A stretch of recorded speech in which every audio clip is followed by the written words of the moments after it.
আরে আপনারা? হ্যাঁ, তোমার রাজা রানীকে দেখতে আসলাম। ও, আসুন আসুন, বসুন। বাহ, তোমার রাজা রানী তো খুব সুন্দর। ওরা কি এখনো অভিমান করে আছে? আরে না না, অভিমান কি সারাক্ষণ থাকে? সে তো ক্ষণিকের জন্য। আসলে এরা একে অপরকে খুব ভালোবাসে, তাই মাঝে মধ্যে অভিমান করে বসে। আমিও হতে চাই তোমার ওই রানীর মতো। কি? হ্যাঁ, ঠিকই শুনেছো, আমি তোমার রানী হতে চাই। সেলিম, এরা কারা? মা, এরা পাশের গ্রাম থেকে এসেছে। হ্যাঁ আন্টি, আমরা সেলিমের রাজা আর রানীকে দেখতে এসেছি। ও আচ্ছা। হ্যাঁ। তাহলে বাইরে কেন? সেলিম, ওদেরকে ভিতরে নিয়ে আয়। না আন্টি, পরে আসবো। প্রথমবার গরিবের বাড়িতে এলে কিছু না খেয়ে চলে যাবে মা। এমন করে বলবেন না, অন্য একদিন এসে আপনার হাতে রান্না খেয়ে যাব। আচ্ছা ঠিক আছে, তোমার নাম কি মা?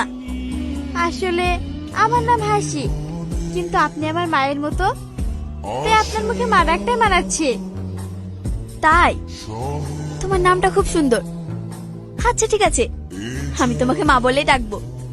সেলিম, আসছি। হ্যাঁ। হুম।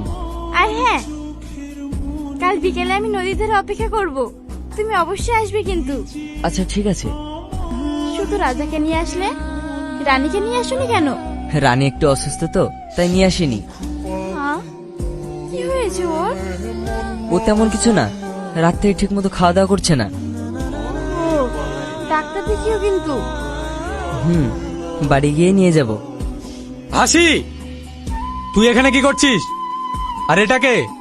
ভাই, আমি সেলিমকে ভালোবাসি। এই পৃথিবীতে এত ছেলে থাকতে শেষে একটা চাষার ছেলেকে? কিরে, কি হয়েছে? তোমার মেয়ে একটা ছোট লোকের বাচ্চার সাথে প্রেম করছে। হাসি, ও এসব কি বলছে? আব্বু, আমি সেলিমকে ভালোবাসি। দেখেছ আব্বু, ওর কত বড় সাহস, তোমার মুখের ওপর কথা বলছে। আজ থেকে তুই এই বাড়ি থেকে একদম বেরোবি না।